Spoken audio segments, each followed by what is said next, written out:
Ju njohim me edicionin informativ të lajmeve. Kjo është Radio 7. Ambasadori i Maqedonisë së Veriut në Bullgari është e mendimit se tragjedia e Koçanit është pasojë të tjera ngjarjeve që kanë ndodhur dhe në të kaluarën me dyshimet për afera korruptive. Ka baza serioze për praninë e korrupsionit. Shoqëria maqedonase kërkon spastrim, kërkon ndryshim në punën e institucioneve në mënyrë që ato të punojnë me drejtësi, tha ambasadori Anjeza Poposka. Ajo ka theksuar se qytetarët kërkojnë që korrupsioni të zhduket dhe përgjegjësit për tragjedinë e Koçanit të dalin para ligjit. Bota.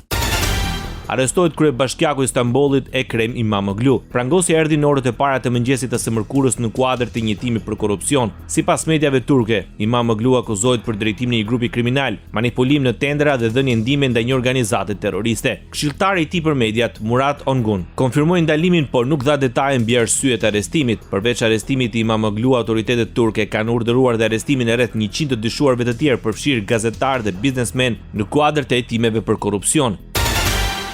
Ministri Gjerman i Mbrojtjes akuzoi presidenti rus Vladimir Putin se po bën lojra me Ukrainën. Boris Pistorius i referoi sulmeve të Rusisë ndaj Ukrainës brenda natës. Pistorius e përshkroi gjithashtu si të papranueshëm këmbguljen e Kremlinit, se një kusht kyç për paqen do të ishte një ndërprerje plotë e mbështetjes ushtarake dhe inteligjencës perëndimore për ushtrinë e Ukrainës. Vetëm disa orë pas përfundimit të bisedës telefonike Trump-Putin, presidenti i Ukrainës Volodymyr Zelenski raportoi rreth 40 dron Shahed që sulmonin objektivat në Ukrainë, përfshirë infrastrukturën civile. Kievi raportoi në mëngjes se Rusia lëshoi raketa dhe 145 dron gjatë natës.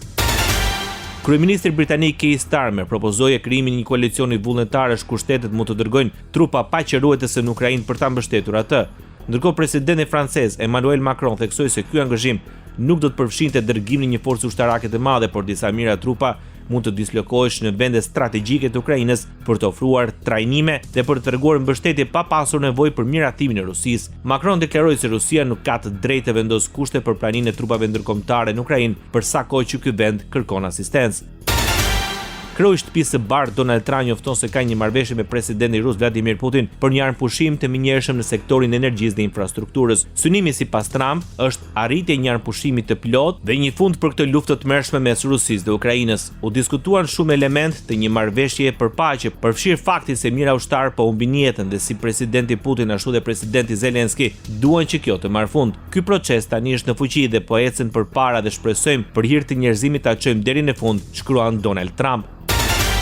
Letonia rrit sigurinë kufitare në kufit me Rusinë dhe Bielorusinë. Sipas qeverisë së Letonisë, vetëm mjetet motorike do të lejohen në 3 pikat kryesore kufitare. Qeveria theksoi se vendimi ishte përgjigje ndaj rreziqeve të paraqitura nga kërcënimet hibride dhe krizat e migracionit të lidhura me veprimet e Rusisë dhe Bielorusisë. Të dy vendet janë akuzuar për lehtësimin e lëvizjes palishëm të emigrantëve me qëllim destabilizimin e vendeve anëtare të Bashkimit Evropian.